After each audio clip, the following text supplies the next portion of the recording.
Morning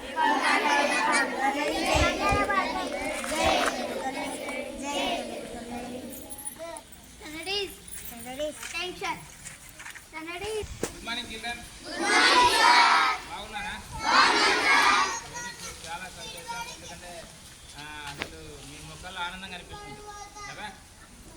ఎందుకంటే కొత్తగా പഠിపిస్తున్నారు, బ్యాగులు ఇచ్చినారు, పుస్తకాలు ఇచ్చినారు కాబట్టి మీ ముఖాలు ఆనందం కనిపిస్తుంది. ఇదే ఆనందము, ఇదే బడికి రావాలనేటువంటి మీకు ఆతృత స్కూల్ ముగిసేంత వరకు ఉండాలి. మనకు ఎండాకాలం చెల్లేసేంత వరకు ఉండాలి. అర్థమైందా? బడి ఎగరగొట్టద్దు, బడి ఎగరగొట్టద్దు, అది గుర్తుంచుకోవాలి. తర్వాత మీరు స్కూల్కి వచ్చేటప్పుడు మీ ఇంటి పక్కన పిల్లలు చెప్పినారా మేము పోతున్నాం బడికి మీరు రండి అని చెప్పేసి ప్రతిరోజు చెప్పండి. ప్రతిరోజు చెప్పండి. సరే, మన ఆంధ్రప్రదేశ్ ప్రభుత్వం ఏం చేసిందంటే 7 రోజుల కార్యక్రమం పెట్టింది. 7 రోజుల కార్యక్రమం ఏంటంటే అందులో భాగంగా ఈరోజు సేవ్ వాటర్.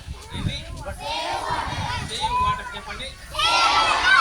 అంటే నీటిని మనము ఏం చేయాలంటే పొదుపుగా వాడుకోవాలి. ఎలా వాడుకోవాలి? పొదుపుగా వాడుకోవాలి.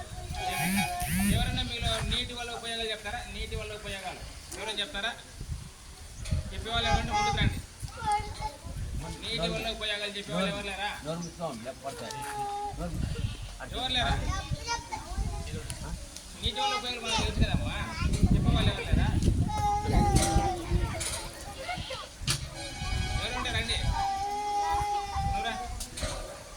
చెప్పమ్మా, నీటి వల్ల మీకు ఏమేమి ఉపయోగాలు చెప్పండి.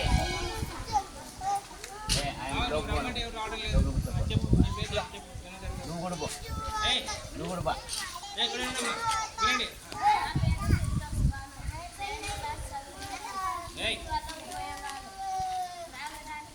దగ్గరికి రారా, దగ్గరికి రా.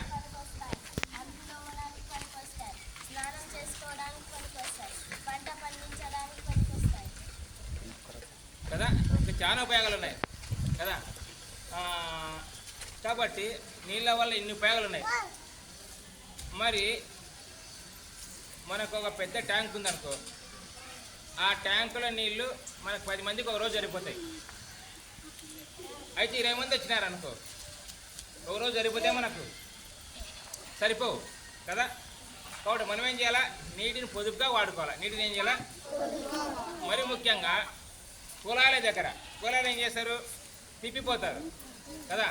తిప్పిన తర్వాత దాన్ని మళ్ళీ ఆఫ్ చేయరు.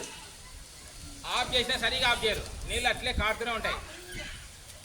అవి మీరు గమనించాలా. మీ ఇళ్ళలో కానీ, స్కూల్లో కానీ, లేకుంటే ఎక్కడైనా బయట కానీ, పబ్లిక్ కుళాయిలు కానీ,